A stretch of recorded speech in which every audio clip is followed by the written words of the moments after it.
ओम श्री गुरुवे नमः। आज का हमारा विषय है विचार शक्ति को कैसे परिष्कृत करें। कहते हैं कि मनुष्य के भाग्य का लेखा जोखा कपाल में लिखा रहता है। कपाल अर्थात मस्तिष्क।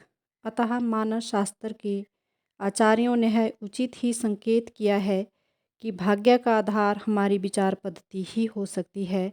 विचारों की प्रेरणा और दिशा अपने अनुरूप कर्म करा लेती है। इसीलिए तो कहते हैं कि मनुष्य अपने भाग्य का निर्माता आप है। एक मनुष्य किसी गांव को जा रहा था। धूप प्यास का मारा थका हुआ एक पेड़ के नीचे ठंडी छाया में विश्राम करने लेट गया। कल्पना करने लगा, काश यहाँ पीने के लिए पानी होता। इतने में पानी का झरना फूट पड़ा। उसने पानी पीकर प्यास बुझाई। फिर उसने सोचा कि कुछ खाने को होता। इतने में एक स्वादिष्ट पकवानों से भरा थाल सामने आ गया। भोजन के बाद उसने सोने के लिए कल्पना की तो पलंग आ गया। इन सब घटनाओं से डरकर उसने सोचा, कहीं यहाँ कोई मायावी राक्षस तो नहीं है। इतने में राक्षस सामने आ खड़ा हुआ। यह मुझे खा न जाए, इस विचार के साथ ही वह राक्षस उस यात्री को खा गया। वास्तव में वह वृक्ष कल्प वृक्ष था, जो मन की इच्छा अनुसार फल देता था। मनुष्य का चिंतन एवं मनोबल एक प्रकार से कल्प वृक्ष ही है। उसका सदुपयोग करने वाला जीवन लक्ष्य प्राप्त करता है। जो जैसा सोचता है और करता है वह वैसा ही बन जाता है। मनुष्य का विकास और भविष्य उसके विचारों पर निर्भर है। जैसा बीज होगा वैसा ही पौधा उगेगा। जैसे विचार होंगे वैसे कर्म बनेंगे और जैसे कर्म करेंगे वैसे परिस्थितियां बन जाएंगी। इसीलिए तो कहा गया है कि मनुष्य अपनी परिस्थितियों का दास नहीं, वह उनका निर्माता, नियंत्रणकर्ता और स्वामी है। वास्तविक शक्ति साधनों में नहीं, विचारों में है। विचार आंतरिक बल और पुरुषार्थ है। उसे जिस किसी भी लक्ष्य पर नियोजित किया जाता है उसी में तदनुरूप प्रगति होती है और सफलता मिलती है। लक्ष्य तक पहुंचने का पुरुषार्थ इंद्रिय शक्ति के माध्यम से ही करना पड़ता है और उसी आधार पर सफलताएं प्राप्त होती हैं। पर इंद्रिय शक्ति को पकड़कर विशेष दिशा में लगा देने का पुरुषार्थ विचार बल द्वारा ही संभव होता है। सही दिशा में इंद्रिय शक्ति न लग पाने से उपलब्धियां नहीं मिलती। बात यहीं तक सीमित नहीं, विचार बदलते हैं तो इंद्रियां भी दिशा बदल देती हैं और हजार परेशानियां मनुष्य स्वयं पैदा कर लेता है।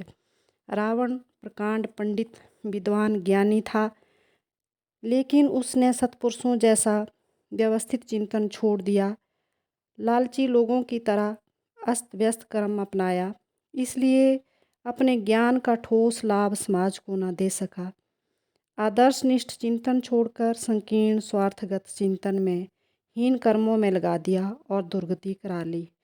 उसकी रुचि के और संसार की आवश्यकता के ढेरों कार्य प्रतीक्षा में ही रखे रह गए। विचार सूक्ष्म स्तर के कर्म हैं। कार्य का मूल रूप विचार है। समय की तरह विचार प्रवाह को भी अच्छे प्रयोजनों में निरत रखा जाना चाहिए। जिस प्रकार समय को योजनाबद्ध कर सफलता पाई जाती है, उसी प्रकार विचार प्रवाह को भी सुनियोजित कर लक्ष्य विशेष से जोड़कर लाभ प्राप्त किया जा सकता है। कोई भी प्रेरणा पहले विचार के रूप में उठती है और मस्तिष्क उसके अनुसार योजना बनाने में लग जाता है। मनुष्य विचार करने में स्वतंत्र है, इसलिए विचार जब आकांक्षा का रूप धारण कर लेते हैं तो व्यक्ति उस आकांक्षा को पूरा करने के अवसर की ताक में रहता है। अपराध कर्म के जनक अपराधी और अवांछनीय विचार ही हैं। बाहरी परिस्थितियां तो विचारों के अनुरूप ही प्रभाव डालती हैं। अतः किसी दुष्कर्म का कलंक छुटाने के लिए यह नहीं कहा जा सकता कि वह अचानक या परिस्थितिवश हुआ। वस्तुतः उसकी जड़ हमारे विचारों में, हमारे चिंतन में अनौचित्य के रूप में पहले ही जम चुकी थी। एक ग्रामीण ने संत ज्ञानेश्वर से पूछा, संयमित जीवन बिताकर भी मैं रोगी हूँ, महात्मन ऐसा क्यों? संत बोले, पर मन में विचार तो नीच ही हैं। भले ही तुम बाहर से संयम बरतते हो, मन में कलुष भरा है, विचार गंदे हों तो वे रोगी बनाएंगे ही।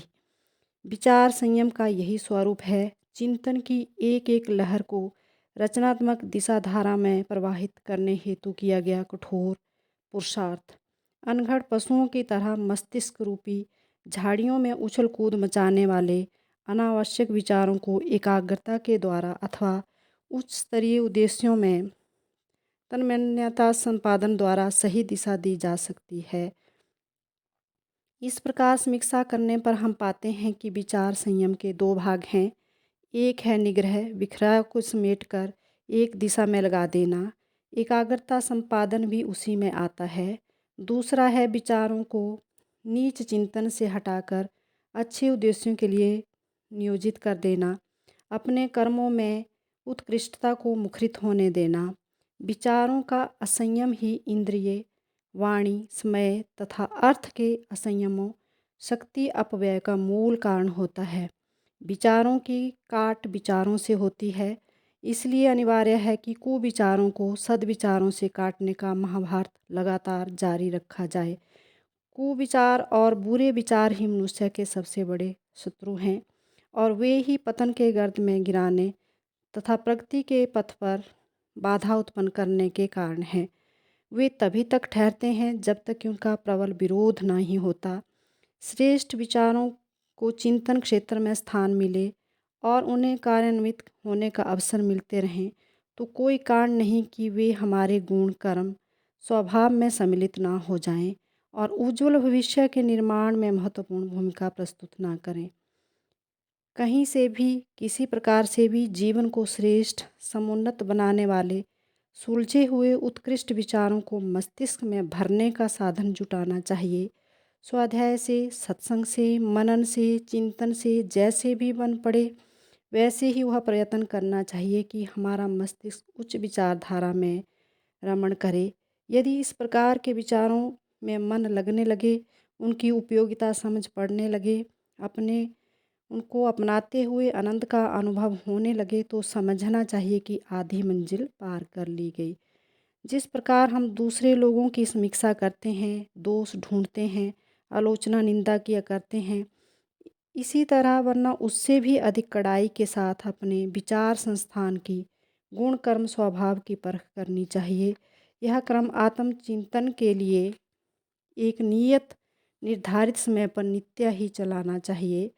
असत्य, छल, व्यभिचार, बेईमानी, असामाजिक अपराधों पर ही नहीं, आलस्य, प्रमाद, आवेश, कटुभाषण, अधीरता, चिंता, निराशा आदि व्यक्तिगत दुर्गुणों पर भी नज़र रखनी चाहिए और उन्हें हटाकर प्रतिपक्षी सद्विचारों और सद्भावनाओं को मनोभूमि में प्रतिष्ठापित करने का वैसा ही प्रयत्न करना चाहिए जैसे चतुर किसान अपने सबसे अच्छे खेत में सबसे अच्छा बीज बोकर सबसे अच्छी फसल उगाने का लाभ प्राप्त करता है।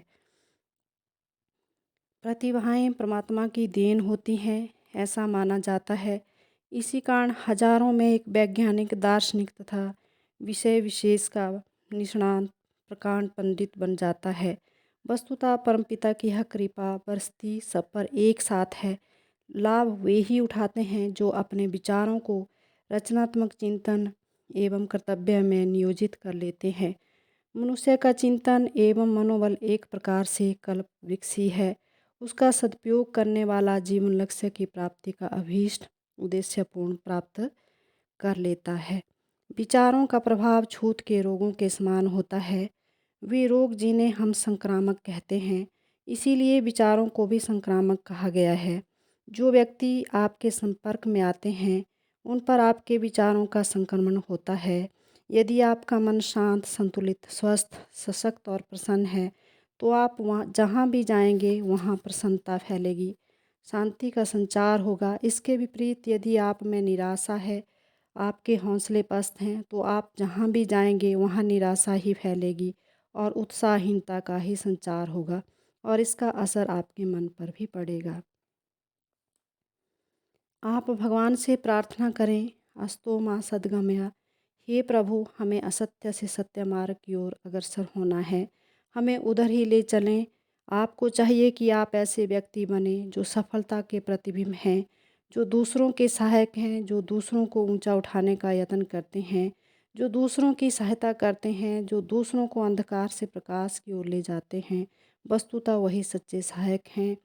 प्रयत्न कीजिए कि आपसे आशा की किरणें फूटें, उदारता की सुगंध फैलें, अनुत्साही जनों में उत्साह का संचार हो। आप सदा ही स्नेह व प्रेम की मंद समीर फैलाएं, जिससे लोगों के जीवन में बहार आ जाए। ओम शांति।